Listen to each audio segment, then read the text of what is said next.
What are you doing?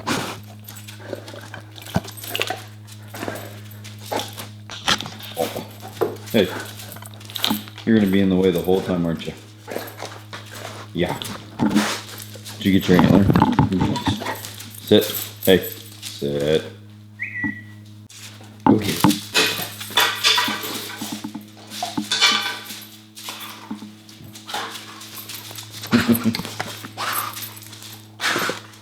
Hey guys, and welcome back our YouTube fishing family to AF&S Outdoors. I'm Justin Lewis, and today's video is a little bit of a sequel. As you can see, we're in the garage to our last video, which we featured the ice shack or the ice trap that we are going to be using this year. And if you haven't checked out that video, go check it out prior to watching this one, because this one is all about the modifications that you guys left in the comments and said, hey, we should try this out. Because like we said, this is only our second season here doing some ice fishing in central Iowa and north. We've gone up through Minnesota. We've got plans to do South Dakota this year, or I think it's South Dakota, maybe South Dakota and North Dakota. I'm not really sure, but we are planning to do a lot more ice fishing this year. So we said, hey, if you guys have any interesting ideas or tricks, techniques, whatever it might be, let us know, and we will put those to work for us. Because that's really what it's about, is I'm trying to build the best ice shack for me and what I'm trying to do with the fishing and take some other people out and get them introduced into ice fishing and also film it. So there's going to be some filming equipment modifications and everything else for the ice shack too. But as far as the shack itself goes, you guys told me a couple things. One, get some runners. And I actually just got back from the store because I went out and got some runners and they were the wrong size. So these should fit though, because we have the Clam Jason Mitchell Thermal X ice trap, which is the one that I decided on after doing all of my research and stuff. I thought that one looked the best, felt the best, and had the most adequate room for what I was trying to do, but yet was still light enough because I'm going to be pulling this ice shack myself.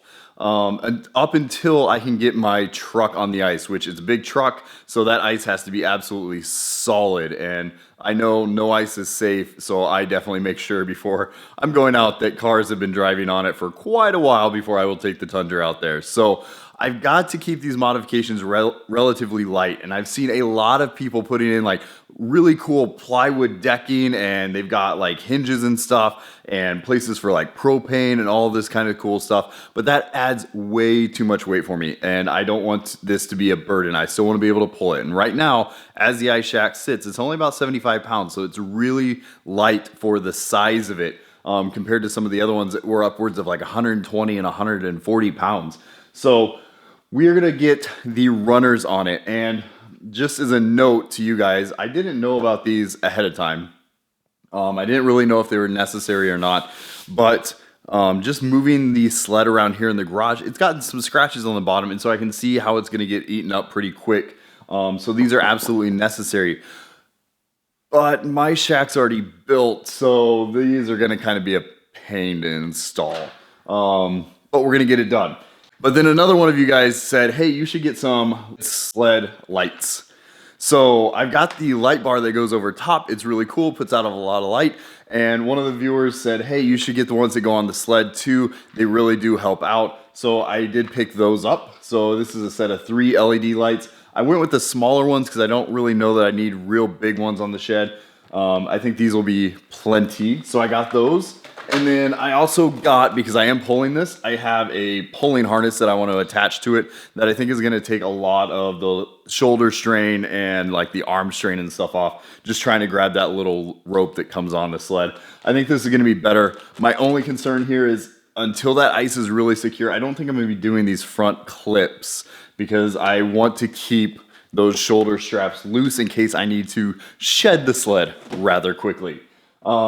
And then I went, and there's not a lot of people that make rod holders, but Otter actually makes some bolt-on rod holders. So these are gonna go on either side of the seats, and I'm really excited about these. There's ones that go on the pole, and I did see those, like the posts in the shack itself, but that's where I'm gonna be attaching like most of my camera equipment, so I don't think I want those. But I do think I will make use of these, especially with like a dead stick. So I'm gonna put these on, and we'll just rip the otter sticker off and no one will know. Don't tell anyone. It'll be fine. So we did that, and then someone else mentioned to me, and I don't even know if I should take this seriously or not.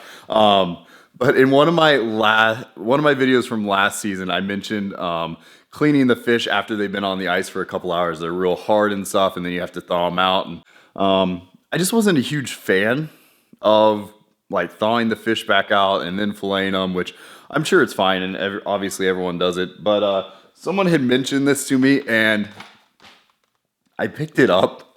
But now that I look at it, like, the dumber this thing seems, which is no fault to clam. I'm sure some people really like this, and I might really grow to like it. I don't know. What I think I'm gonna like about this more than keeping fish fresh, by keeping them in a live well, is being able to put the fish down in the water and then get like some of my camera stuff ready, or like my measurement stuff, and so that I can measure the fish and document the fish and get them on camera for you guys without hurting the fish. So I'm going to be able to keep them in the water for a little bit and then pull them back out, you know, and then still be able to release them relatively quickly. So I think that's what I'm going to like this for, because you have to drill the extra hole and put it down, and I've already got enough things going on in that sled between all the film equipment and a hole for a flasher and hopefully a hole for an underwater camera, because I want to get one of those picked up here shortly too. So we're going to have underwater cameras, above ground cameras. We've got the ice, like 2 ice holes for running a dead stick, or even a tip up out the way, and you can see this is just adding one more thing to my list, which is why we got to keep this sled light, because of all the stuff that I'm going to be putting in it.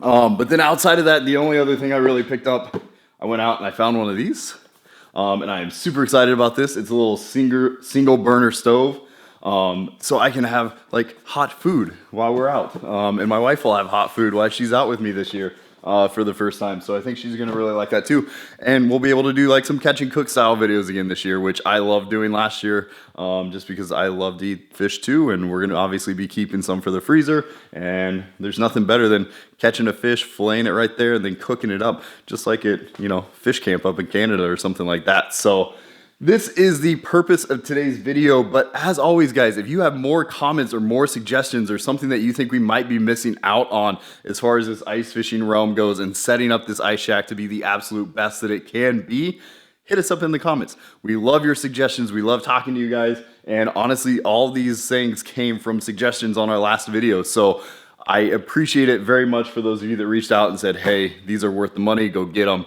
I listened. So here they are, and it's attributed to you guys. So, and as always, guys, if you liked today's video, hit that like button. We do appreciate it. If you haven't yet, hit that subscribe button. We have new videos out every single Thursday, 6 p.m. Central, right here on AFNS Outdoors. All right, guys, I just got the first runner on. So the first one's on there. I decided to stop. I was going to talk to you guys just for a minute so that you guys can learn from my mistakes, is essentially what it is. So what I had to do was, the clams have those quick release seats. So I detached the seats real quick. And then I've got this propped up on a chair so that as I go around and drill the holes, I can then just lift, and you guys can't see anything in here, but I've got it propped up on a chair just so that I can get underneath of it. So having those seats out helps a ton though. I just got the first one done, and I would imagine that this would go probably 5 times faster than what it currently is had I not had this sled all together ahead of time. So if you guys are just buying a sled and going, I wonder if I should get the runners for it, yes, and put them on before you put the sled together. So just a little tidbit, but I've got 5 more of these to go. Now that the runners are done, the next step here that I'm gonna do is I'm gonna put these rod holders on. And these rod holders are pretty slick because they don't just mount to one of the posts. And I tried to avoid that for a reason, and that reason is really because I do this, right? I film all of these shows and stuff for you guys, so I don't want a ton of stuff on these posts where they're almost gonna kind of be in the way. I know they're meant to go up higher, they're meant to go up on these front poles up here, but honestly, I think I'm gonna hook some camera equipment up there, because we've got, you know, a few GoPros that we're gonna be hooking up along with our big main camera. that I'm filming with now. So I don't want a bunch of stuff on these poles at the moment.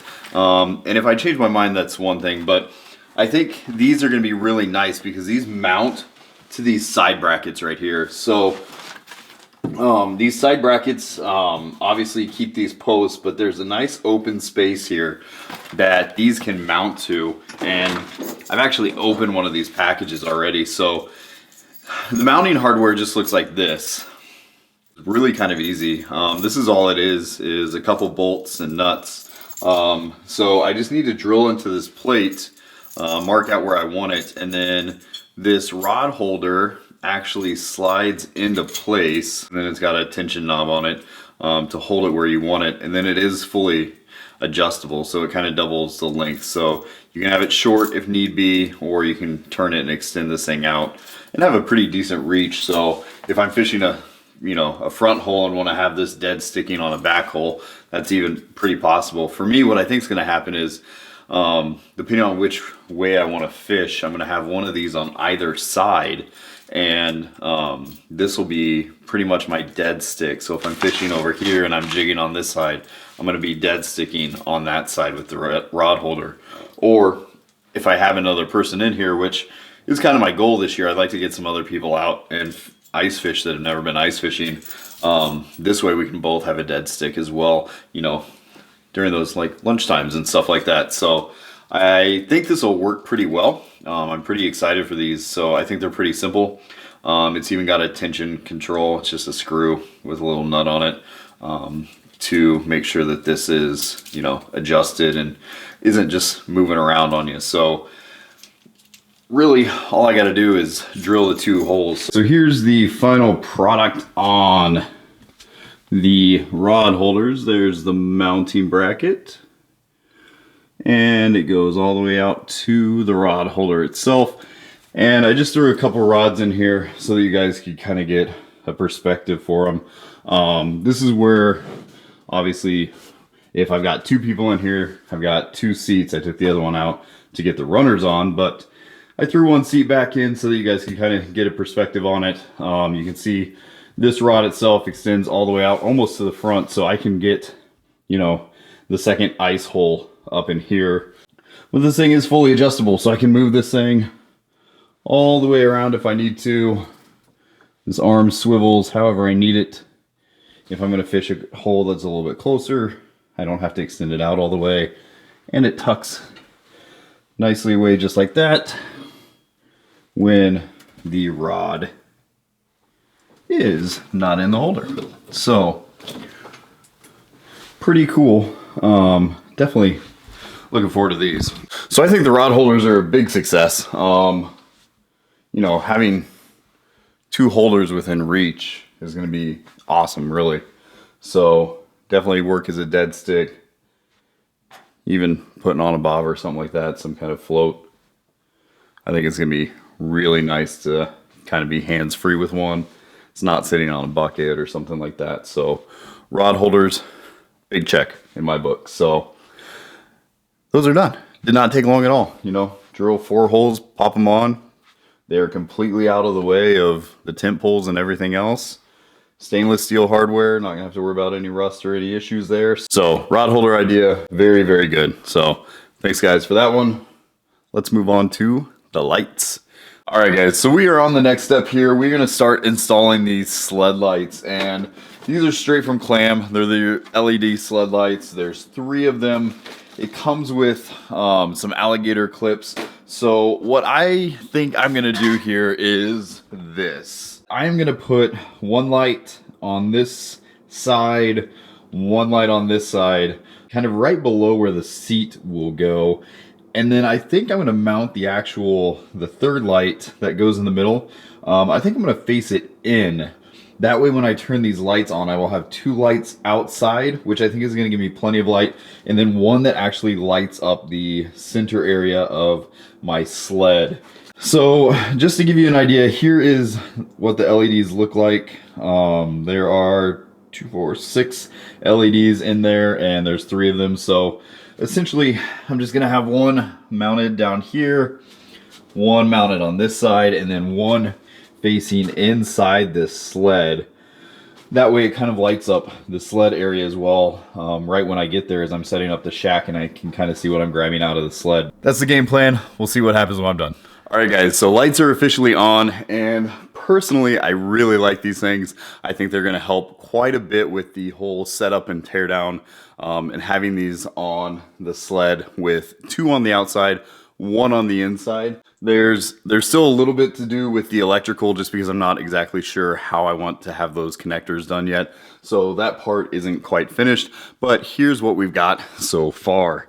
So in addition to the large light bar up at the top, now we have a light essentially under seat 1 and a light under seat 2, and I put the seats back in just so I could kind of get a visual for what they look like.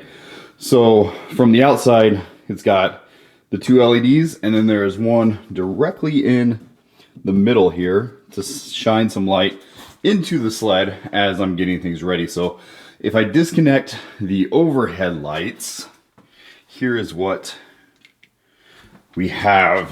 And I really think this is a pretty cool effect, guys. So here's from the outside of the shack looking in. So the 2 LEDs put out quite a bit of light down onto the ground. I can kind of see where I'm working and kind of what's around me. And then obviously the light in the middle to illuminate, you know, a good amount of the sled. So, I mean, for having a single little LED light in there, it's going to be very nice to be able to see into the sled and kind of recognize where everything is and getting stuff set up. Pretty cool in my opinion. I think these are going to work out great. So again, these were a comment that I found on our last video. It was absolutely awesome. So thank you guys for the suggestions. All of these have been suggestions that you guys have made, from the rod holders to the lights to the runners on the bottom of the sled and everything now. So definitely appreciate the comments. And again, if you guys have more, don't be afraid. Leave us a comment down below, or you think these look great and want to give us, you know, a little thumbs up. We greatly appreciate it. But I think these are going to be one of the best features about this sled, is just that little bit of additional light to get things ready. So obviously, here's my issue at the moment. I've got to finish out this electrical. And so here's a look at the electrical real quick. Like I said, I ran all the wires and then put it in this 3/8 tubing. So everything's tucked away, and then I just drilled little holes and zip tied them up. So there's not a lot of flexibility here, but there is some additional wiring in here. So there's a little bit of slack for the wires, but the tubing itself doesn't have a lot of room to move, so I don't catch it on stuff as we go through and kind of rip it off and ruin all the electrical at once. So hopefully that should hold.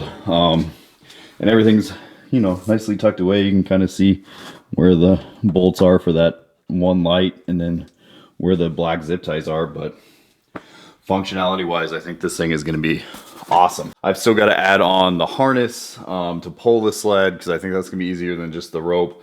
But we got the runners done, we got the rod holders in, and we got the LED lights done. And the electrical is definitely the biggest pain, just running all that wiring. So again, we've got a few things to do, but I think I'm going to leave that video here. So thank you guys for your suggestions. It was greatly appreciated.